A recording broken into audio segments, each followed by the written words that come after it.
Student, आज के lecture में हम भारत का भौगोलिक वर्गीकरण का अध्ययन करेंगे। Geographical classification of India. तो सबसे पहले बात करते हैं इंपॉर्टेंस ऑफ बायोडाइवर्सिटी, जैव विविधता का महत्व। तो जैव विविधता सामाजिक व्यवस्था, वाणिज्यिक उपयोग, पारिस्थितिकीय सेवाओं, सामाजिक एवं आर्थिक दृष्टि से जैव विविधता का विशेष महत्व है। हमें जीवों से अनेक लाभ प्राप्त हैं। कभी कभी हम जीवों के विलुप्त होने के पश्चात ही उनकी उपयोगिता को समझ पाते हैं। एक सामान्य सा प्रतीत होने वाला जीव भी असंख्य गुणों का स्रोत या कैंसर या और एड्स जैसे बीमारी का संभाग हो सकता है। मतलब देखिए, कोई भी जीव है जो या तो बहुत सारे गुण हो सकते हैं, जैसे मधुमक्खी होती है, इसमें बहुत सारे गुण होते हैं, जैसे कि शहद का उत्पादन करना। डायरेक्टली हम इसको देखते हैं कि शहद हमें मिलता है मधुमक्खी से। इनडायरेक्टली ये पौधों में पर परागण की, सेल्फ पॉलिनेशन की प्रोसेस को कराता है। पर परागण वह क्रिया होती है जिसके द्वारा फूलों के परागकण आपस में क्रॉस करते हैं, जिसके द्वारा फल का निर्माण होता है। वरना पर परागण ना होने पर पौधों से मतलब फूलों से फल नहीं बनेगा। तो जो मधुमक्खी होती है वो पर परागण की क्रिया कराती है। इसलिए प्रत्येक जीव इस संसार में अपना महत्व रखता है, हमारे वातावरण में कहीं ना कहीं एक अहम रोल रखता है। हम चींटियों का भी, सबसे छोटा जंतु हमारा चींटी होता है और हम समझते हैं कि चींटी का कोई महत्व नहीं है, लेकिन चींटी का भी हमारे जीवन में बहुत बड़ा महत्व है। छोटे छोटे बैक्टीरिया होते हैं, फंगस होते हैं, ये डिकम्पोजर्स का काम करते हैं। जब कोई पदार्थ सड़ गल जाता है तो उसको सड़ाने मतलब मृत हो जाता है तो उसको सड़ाने गलाने का काम सूक्ष्म जीव करते हैं, जिनको बैक्टीरिया और फंगस कहते हैं। तो प्रत्येक जीव का अपना अलग महत्व है। उपयोगी मूल्य, कंजप्टिव उपभोगी मूल्य, कंजप्टिव यूज वैल्यूज। सीधे उपभोग से संबंधित मूल्य वे हैं जहां जैव विविधता के उत्पादन को बाजार में ले जाए बिना सीधे ही वहां के लोगों द्वारा उपभोग किया जाता है, जैसे फर्नीचर, भोजन व ईंधन की लकड़ी आदि। भोजन, मनुष्यों द्वारा अनेक पौधों का उपयोग भोजन के तौर पर किया जाता है। अब तक 85,000 पौधों की प्रजातियों का भोजन संबंधी महत्व पहचाना जा चुका है। मतलब मनुष्य 85,000 टाइप के पौधों से भोजन प्राप्त करता है। लगभग 93% कृषि की किस्में इन्हीं प्रजातियों से प्राप्त की गई हैं। आज भी वैज्ञानिक प्रजातियों का प्रयोग अधिक बेहतर किस्मों के विकास के लिए कर रहे हैं। अनेक जीव भी मनुष्य के लिए भोजन का स्रोत हैं। ऐसे समूह मांसाहारी या उभयहारी होते हैं। औषधियाँ, तो विश्व की अनुमानता 75% जनसंख्या औषधियों के लिए पौधों एवं पौधों से प्राप्त रसायनों पर आश्रित होती है। पेनिसिलिन एक दवाई होती है जो एंटीबायोटिक नामक एंटीबायोटिक है, जिसको हम पेनिसिलियम नामक कवक से प्राप्त करते हैं। मलेरिया के लिए क्विनोन और हृदय विकारों के लिए डिजिटेलिन विक्रमशः सिंकोना और डिजिटेलिन नामक पौधों से प्राप्त किए जाते हैं। हाल ही में विनब्लास्टिन और विनक्रिस्टिन नामक कैंसर रोधी दवाइयाँ भी पेरिविंकल नामक पौधे से प्राप्त की जा रही हैं। उत्पादन संबंधी मूल्य है, ठीक है। उत्पादन, प्रोडक्टिव वैल्यू, वाणिज्य की दृष्टि से उपलब्ध वस्तु में जिन्हें बाजार में बेचा जा सकता है उत्पाद मूल्य कहलाते हैं। इनमें वैज्ञानिकों की खोज हेतु जीन का व्यापार, हाथी दांत, जानवरों की खाल, चमड़ा, रेशम, ऊन आदि सम्मिलित हैं। कई उद्योगों जैसे कागज उद्योग, रेशम उद्योग, कपड़ा उद्योग, चमड़ा उद्योग आदि जंगली जीवों, पेड़ पौधों व वनस्पति पर आश्रित हैं। संकटग्रस्त प्रजातियों से प्राप्त उत्पादों के अंतर्राष्ट्रीय एवं राष्ट्रीय व्यापार पर लगे प्रतिबंध के बावजूद करोड़ों रुपए के उत्पाद अंतर्राष्ट्रीय बाजार में उपलब्ध हैं। एशिया, अफ्रीका एवं लैटिन अमेरिका के क्षेत्र जैव विविधता के प्रमुख केंद्र हैं और ये देश पश्चिमी देशों से मूल्यवान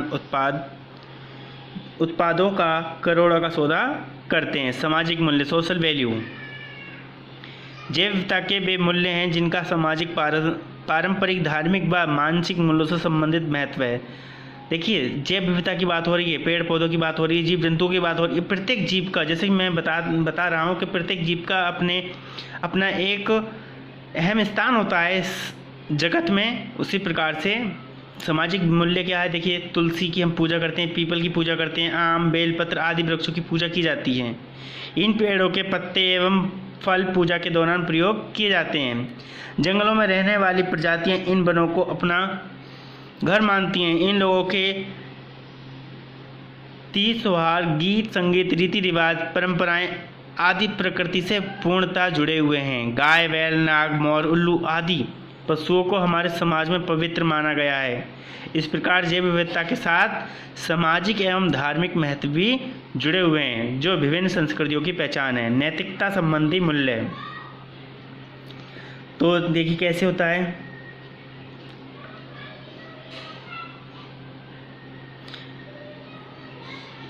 ये मूल्य जियो और जीने दो की धारणा पर आधारित है। अगर हम मानव जाति का अस्तित्व चाहते हैं तो हमें सभी जीवों को संरक्षित रखना होगा। बहुत इंपॉर्टेंट बात है।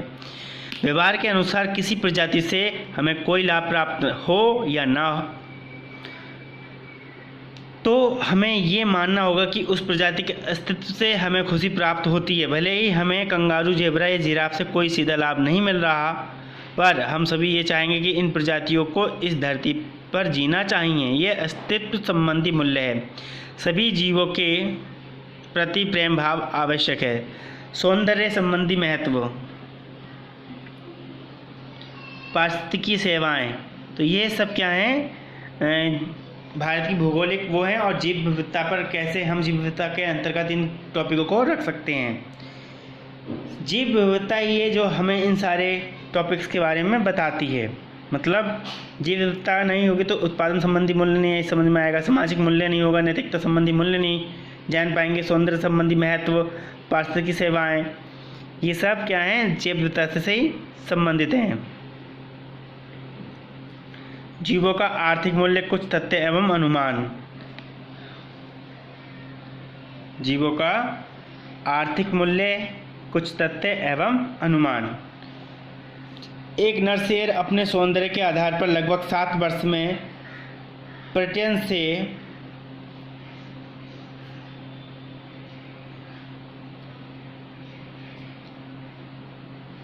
5,20,000 डॉलर की मुद्रा अर्जित कर सकता है, जबकि इसकी खाल की कीमत के 1,200 डॉलर हैं। मतलब अगर आप एक शेर को अपने पिंजरे में रख लेते हैं तो वह 7 वर्ष में लगभग 5,20,000 डॉलर की मुद्रा अर्जित करता है। जब उसको मार देते हैं तो 1,200 डॉलर ही प्राप्त होंगे आपको। कीनिया का एक हाथी अपने जीवन काल में पर्यटन से 1 मिलियन डॉलर की मुद्रा अर्जित करता है। 1 मिलियन मतलब 10 लाख डॉलर की मुद्रा अर्जित कर लेता है।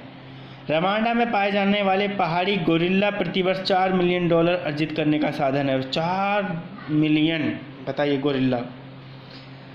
हम्बी खाड़ी और क्वींसलैंड तट पर व्हेल मछलियां प्रतिवर्ष 12 मिलियन डॉलर अर्जित करने का साधन है। ऑस्ट्रेलिया के ग्रेट बैरियर रीफ द्वारा पर्यटन से प्रतिवर्ष 2 मिलियन की मुद्रा अर्जित होती है। तो देखिए, इन जीवों से हमें इनकम प्राप्त होती है। पर्यटन के एक साधन माने गए हैं। ये माने नहीं गए, बन जाते हैं, लोग इनको देखने आते हैं। तो इनको मारने से तो अच्छा है इनका पालना, संवर्धन करना, इनका बचाना। और हम क्या देखते हैं, शेर चीता हमें मिल जाए तो हम उसको मार डालते हैं। एक पेड़ ऑक्सीजन, साफ हवा, उपजाऊ भूमि, अपरदन नियंत्रण, जल चक्रण आदि के द्वारा लगभग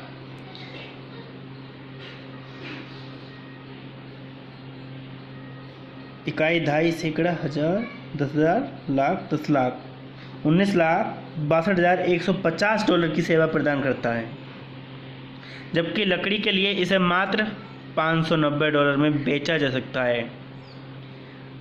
तो है इन चीज़ों में अंतर। आप जैव विविधता को बचाएंगे तो जैव विविधता आपको अत्यधिक लाभ पहुंचाएगी, और आप जैव विविधता का डायरेक्टली दोहन कर लेंगे तो वह बहुत कम, ना के समान ही फ़ायदा दे पाएगी। अब मान लीजिए इस पेड़ को अगर हम काट कर बेचते हैं तो $590 में बेचा जाएगा, जबकि 19,62,150 अपने पूरे जीवन काल में प्रदान कर देगा। भूमंडलीय जैव विविधता, ग्लोबल बायोडाइवर्सिटी। तो देखिए इसके बारे में क्या है, ब्राज़ील के शहर रियो डी जनेरिया में 1992 में हुए पृथ्वी सम्मेलन के पश्चात ये निश्चित हो गया कि हमें पृथ्वी पर उपस्थित सभी प्रजातियों को ढूंढ कर उनका वैज्ञानिक नामकरण करना जरूरी है। हम लगभग 1.5 लाख प्रजातियों का पता लगा चुके हैं और एक अनुमान के अनुसार ये भाग कुल संख्या का लगभग 2% से 15% है। जंगलों की कटाई एक बड़े पैमाने पर जैव विविधता को घटने के लिए उत्तरदायी है। जैव विविधता का संरक्षण और नई प्रजातियों की खोज आज एक महत्वपूर्ण मुद्दा बन चुका है। पृथ्वी की धरातलीय जैव विविधता बायोम इकाइयों में है, जो सबसे बड़ी पारिस्थितिकीय इकाइयाँ हैं और अलग अलग भौगोलिक श्रेणियों में उपस्थित हैं। तो देखिए जैव विविधता को बचाना बहुत ज़रूरी है। हम क्या कर रहे हैं, वनों को अत्यधिक काटे जा रहे हैं। वनों को ज़्यादा से ज़्यादा काटेंगे तो उससे क्या होगा, जैव विविधता खत्म हो जाएगी और कभी ना कभी मानव का भी जीवन संकट में पड़ जाएगा। इसको आप पढ़ते रहें, पढ़ लें ध्यान से। और देखिए एक टेबल है, इस टेबल को देख लेते हैं कि कौन कौन से जीव जाति हमें इतनी संख्या में पाए जाते हैं। अनुमानित जीवित प्रजातियों के अनुसार निम्न रूप से तालिकाबद्ध हैं। प्रजातियों का वर्ग है, लगभग संख्या इतनी है। प्रोटोजोआ ऐसे सूक्ष्म जीव होते हैं जो एक कोशिकीय होते हैं। इनको प्रोटोजोआ इसलिए बोलते हैं क्योंकि ये सबसे पहले के जीव माने गए हैं। इन्हीं से हमारे जीवों की कल्पना अर्जित की गई कि इन्हीं से फिर आगे धीरे धीरे जीवन, ये सरल जीव होते हैं, मतलब एक कोशिकीय जीव होते हैं और इनकी संख्या 31,000 के आसपास पाई जाती है लगभग।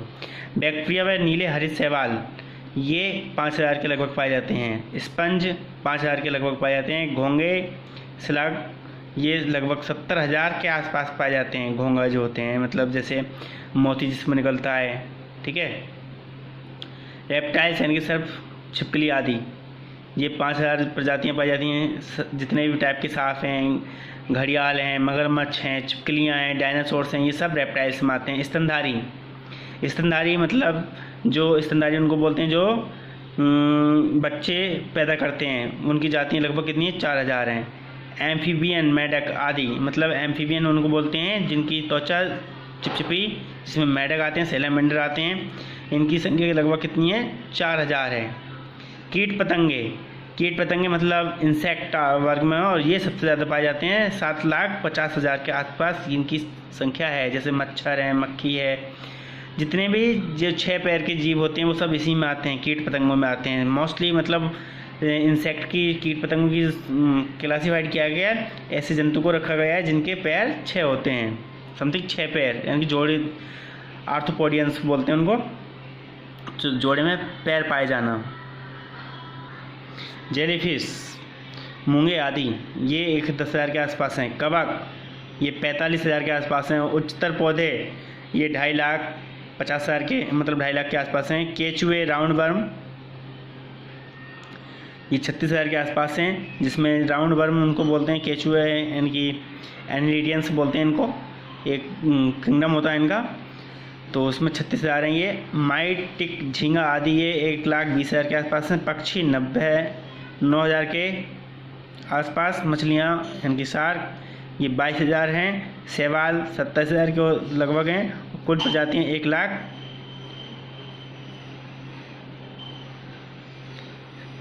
10,000 लाख 14 लाख के आसपास हो गई। तो राष्ट्रीय स्तर पर जैव विविधता, biological diversity eight national level, इन पॉइंट्स को आप पढ़ लें। बीटा संपन्नता,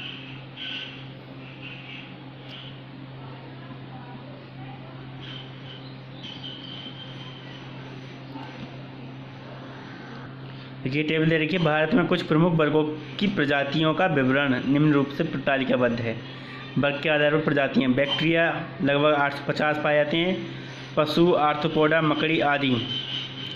बैक्टीरिया पौधे में भी आते हैं। कवक हो गया ये 1000 के आसपास हैं। ब्रायोफाइटा 2564 हैं। शैवाल 25,000 हैं। टेरिडोफाइटा 1022 हैं। एंजियोस्पर्म फूल वाले पौधे 15,000 के आसपास हैं। जिम्नोस्पर्म 64 हैं। पशु आर्थ्रोपोडा मकड़ी आदि ये 57,525 हैं। मोलस्का ये 5,042 हैं। निम्न वर्ग वाले 9,979 हैं। पाइसिस मछली एम्फीबियम मेढक ये 2546 और 428 है। स्तनधारी 372 हैं। पक्षी 204 हैं। रेप्टाइल्स 1228 टाइप के पाए जाते हैं भारत के अंदर। ये भारत के अंदर पाए जाने वाले जीवों की संख्या है। इतने किस्म के या इतने स्पीसीज के जीव हमारे देश में पाए जाते हैं। तो आज के लेक्चर में बस इतना ही। Thank you. जय हिंद।